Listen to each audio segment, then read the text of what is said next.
If I fall in love with her, I better come up with a clever breakup line. After saying goodnight and getting ready to sleep, a knock on the door shattering the peace, Paul rushed to get up. Cuddling the blanket into bed, Victoria snuggled in and Dad barged in saying, "Your mom told me to say goodnight." "Good night, Mr. Ithakar."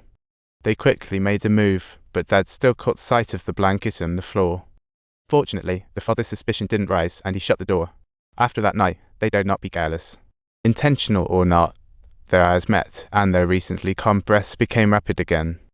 Heart racing, about to break through the cage of responsibility, but that pesky sense of duty pulled Paul back to reality. They instinctively lay back to back, quietly waiting for the morning goodbye, moonlight spilling down like silver coins, illuminating the whole vineyard, while also tossing cannon fire right back into Paul's dreams on that familiar battlefield. He opened the gate and saw the wrecked homes, a little boy lying in a puddle of blood, yet shouted Victoria's name in his heart. Although his ring finger symbolizes the wedding ring he wears, the name he shouted out from his mouth was Victoria. Quite an awkward situation, isn't it? The noise outside began to fade away. The crowd was now all about chit-chat, with lightweight paper fans in hand and cool stoves lit up, attempting to cook off that frost. Our kind-hearted Paul wasn't about to sit this one out. He borrowed a paper fan, stood behind Victoria, and mimicked every move. Amidst the flickering glow of the flames, it seemed as though countless beautiful butterflies were dancing elegantly. The burning passion wasn't just the stove, it was also the two hearts that beat as one. This picture-perfect moment even had Dad's stance wobbling a bit, though the views along the way were no less beautiful. The harshness of reality snatched Paul away, even though he could see longing in those eyes. "I hope you have good luck. You too." Just as Paul was about to sneak away, his sleepless grandpa called out, without asking why. He borrowed Paul's suitcase and, while walking, started chatting away with chocolate in hand. "Let's check and see if anyone wants some chocolate." Subtitles. He noticed a ring on his own coat and recalled his granddaughter's matching one. "Never expected that, did you? Truly smart people. Don't easily expose lies, instead they tackle problems with honesty." Before he knew it, the surroundings were misty. Grandpa came to a grapevine, saying those were all his doing. Subtitle. He served as the lifeblood of the family and the very root of Victoria.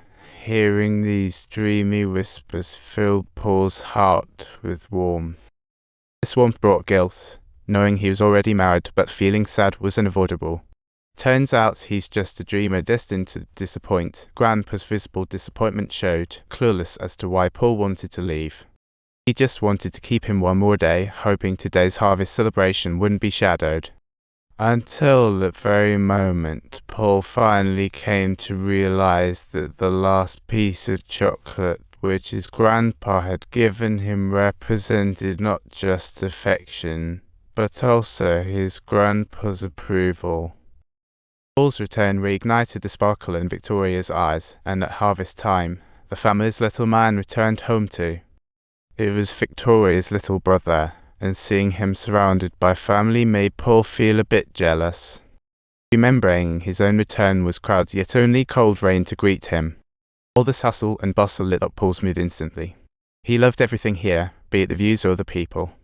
Donning a hat, Paul felt ecstatic and jogged ahead with joy.